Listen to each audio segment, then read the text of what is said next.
Okay, on this video, I want to talk about what is going right with your menopausal brain, not what we're all talking about, which is what is going wrong with the menopausal brain. Because what I think you will see after this video is that there is an incredible neurological upgrade that is happening to your brain as you go through the menopausal experience that is rewiring your brain for the better. I promise. I want to show you the science, and I want to talk about what you can do to help fuel this brain, help support this brain, so that you can be living in the happiest version of you yet. So ready for that? Let's dive in. First, pretty excited about my new book, Age Like a Girl. If you haven't pre-ordered it, please jump into wherever you buy books and grab a copy. It is exactly about what we're talking about here, which is there is a rewiring of the brain that happens as estrogen specifically drops that temporarily feels horrible, but I'm going to give you solutions on how to manage that, but actually is building you a whole new brain. Imagine that. Like if at 40 somebody like tapped you on the shoulder and said, hey, guess what? We're actually going to go and rebuild your brain now, and we're going to make sure that the things that don't work for you anymore, they're going to be sloughed away. The thoughts you don't want, the fears, the history, the trauma, the people pleasing, your desire to fix everybody, all of that is going to be sloughed away, and this beautiful new brain is going to emerge. You want that one? Let me show you what the science says. So first, what I want to point out is that there absolutely is this dramatic brain change that is going on during menopause. There's a 2023 study that found that women's overall brain volume decreased throughout menopause.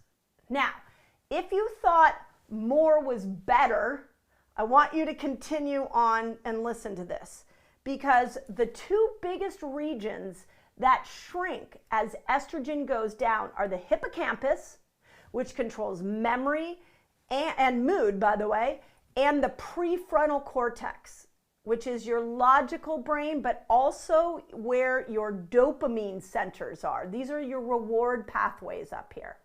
So you have possibility thinking, reward pathways up here. You have the hippocampus, which is your memory and your mood.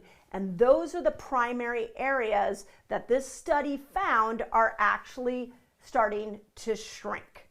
Now, this is what they believe is contributing to memory problems. This is contributing to depression. If you have the parts of your brain that control dopamine, of course you're going to be depressed. That part, there are neurons in there that are being sloughed off and that they are moving away off to the side. If you have parts of your hippocampus, which is the seat of mood and memory, those neurons are actually starting to be pruned away. Yeah, you're going to have memory loss and you're going to start to have depression. So that decrease in estrogen is actually signaling this change, but also, and we've talked about this here, and we're talking about this in Age Like a Girl, is that estrogen didn't work alone. She had over 10 neurochemicals, neurotransmitters specifically, that start to change as she starts to make her exit. Now, it sounds pretty scary, right? But we have a female researcher who has been looking at the female brain over and over and over again, and specifically studying the postmenopausal brain. And her name is Lisa Mosconi. A lot of you know her. She wrote a book called The Female Brain, or the XX Brain, and then she wrote a book called The Menopause Brain.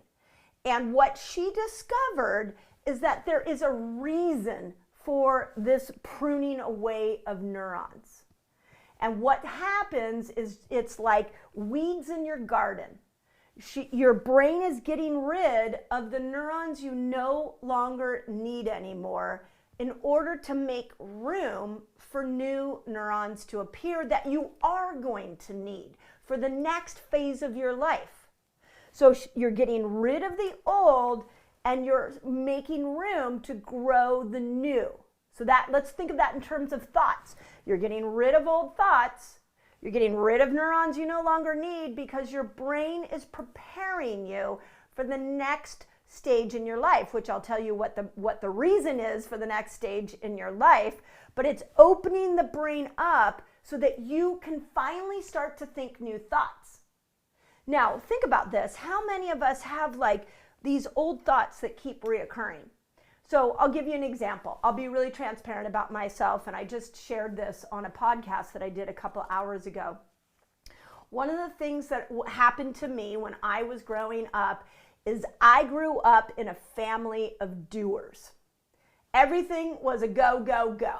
And every time I sat on the couch, I was actually ridiculed by my parents for sitting on that couch. I would be told, hey, guess what? Like, you need to go clean your room. Have you done your homework? Did you help your mom with dinner? Like, my little brain, as it was growing up, started to identify that sitting on the couch was going to start to get me criticism from the adults in my family.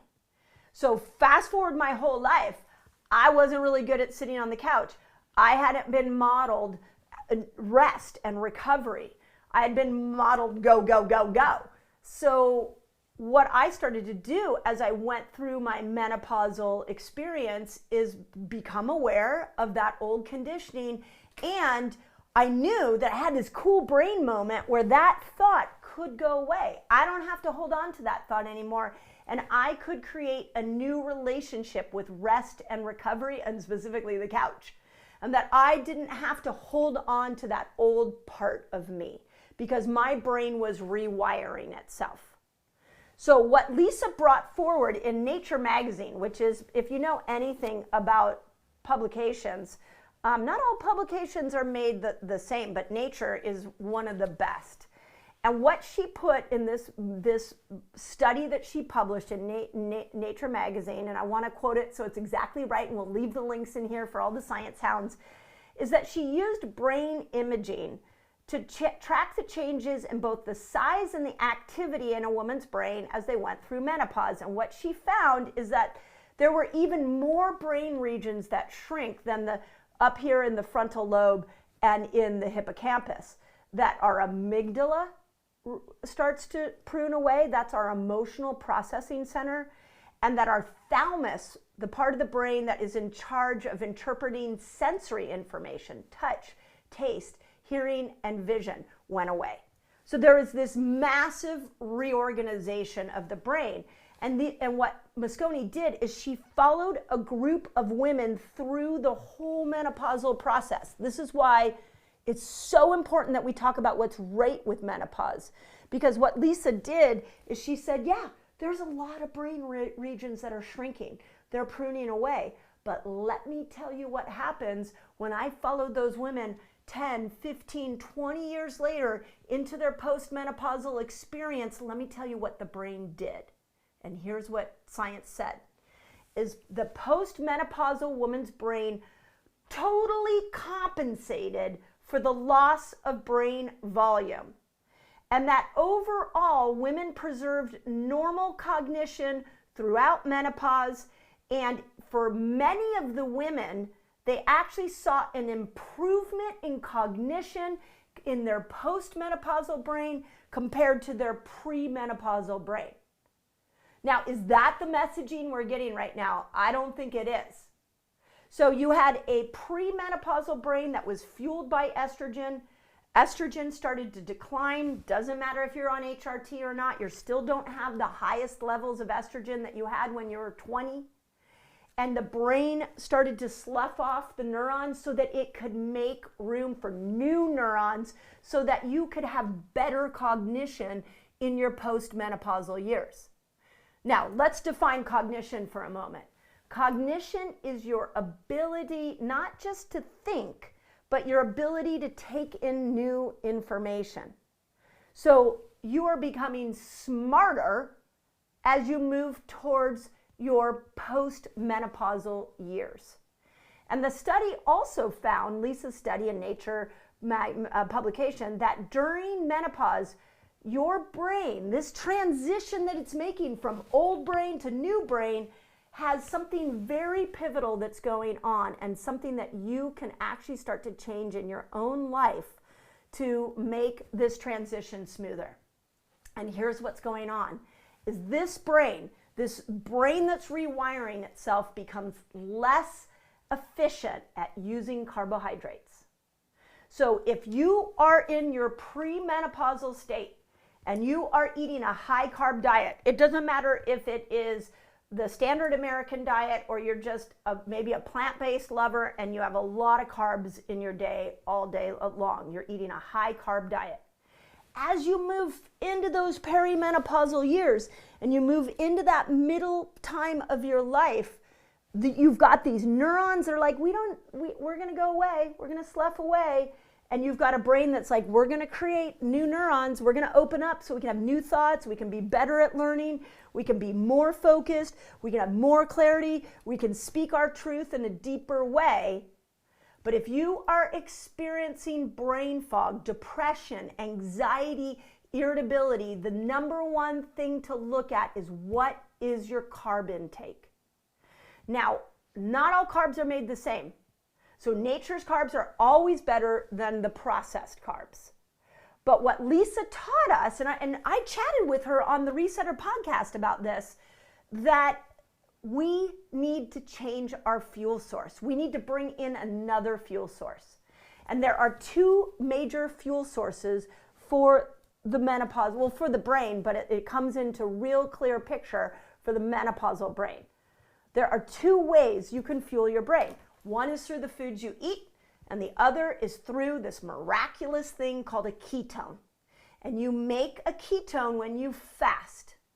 And when you are fasting, what your body senses, because it's so brilliant, is it says, my blood sugar hasn't gone up. I don't know, it's been a lot of time, like maybe it's been 10, 12, 13 hours. I better metabolically switch over into my fat burning abilities and burn fat, menopausal belly weight, extra weight in the breasts, your booty, your arms, wherever you don't want that fat. Even if you're skinny, it's finding that fat and it's burning it to make a ketone. And that ketone is the preferred fuel source for the menopausal brain. And that is what Lisa Mosconi, a piece of her research on this published in Nature, was about, this sloughing away, this creating a new place for the new neurons to form, and there is a change in your fuel source. So when you struggle with brain fog, when you struggle with memory problems, as your brain is rewiring itself for a better life, I want you to think about, how high is my carb intake? If my carb intake is too high, my brain fog will be too high. My menopausal symptoms are going to be too high. One number I've been teaching you all here to think about is hemoglobin A1C. I will continue to be a zealot for hemoglobin A1C. It is on your blood work, and it will show you how efficient your whole body is at using carbohydrates. And what it looks at is what we call glycation. It is, do you have glucose on the outside of red blood cells?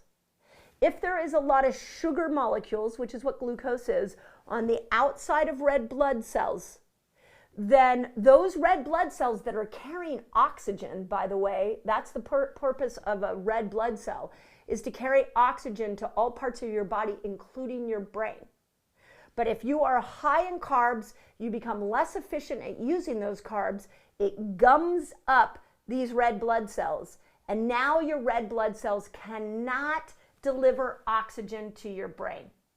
And so what ends up happening is your brain's not getting oxygen, but extra glucose is swimming throughout your system. So we want to bring those ultra-processed carbs down. We want to, plants are good. We like plants. I'm not saying don't eat plants. I'm not saying don't eat sweet potatoes, which I love. But we want to make sure that we're getting your blood sugar down. We want to make sure your hemoglobin A1C is closer to 5. And we want to make sure that you are getting plenty of ketones. And the best way to get ketones is through what? What have I done over 2,000 videos teaching you all here? I feel like I should be able to hear you. Fasting. This is why I love fasting. Because when you're going through this experience, when you lean into fasting, you start to train your body to make ketones, and that becomes the preferred fuel source of your menopausal brain. Guess what? Age Like a Girl, my new book. It's ready for pre-orders, and this is the most personal book I have ever written, and I'm so excited to bring it to you. If you are looking to reinvent yourself through the menopause process, or maybe you're on the other side and you're still looking for that reinvention, I'm going to show you exactly why menopause works in your favor and how you can make it your greatest moment yet. Age Like a Girl. Now, stick with me for a moment because I want to give you 3 ways, easy ways you can do today to start supercharging your brain. The first is intermittent fasting. I'm not talking long fasts, although in Age Like a Girl, I make lots of cases and points for you to start fasting a little longer when you're in your post-menopausal years. So when you dive into the book, you'll see that. But what we know about intermittent fasting is that ketones will start on average being produced in your body when you have gone somewhere around 15 hours without food. The more you fast, the quicker those ketones come. So some of you might get it at 12 hours, some of you might get it at 13 hours. In Fast Like a Girl, I map out all 6 different length fasts, so you can dive into that book while you're waiting for Age Like a Girl to come out, depending on when you watch this video. But we want to get you, if you were going through this experience with all these brain problems, and I was sitting next to you, I'd be like, we're going to bring your carb count down, and we're going to start to train you to learn how to fast so you can get more ketones while you're on this journey to the best brain yet. We have fertile ground in there. It's like you pulled out the weeds out of your garden, and now we need to put some fertilizer in, so when the new plants come in, meaning the new thoughts come in, as you create new identities for yourself in your postmenopausal years, as you take on new tasks, you create new patterns of life, you start to live life on your own, that brain is ready to grow the thoughts that work for you. Are you following me? So now, there's plenty of research on intermittent fasting. So a 2025 review in the Journal of Midlife Health found that daily intermittent fasting improved cognitive function in menopausal women. And this is because not only did they get ketones, but they got a key molecule called BDNF. And BDNF is like Miracle-Gro. Anybody use Miracle-Gro in their garden to make their plants grow bigger? That's what BDNF is.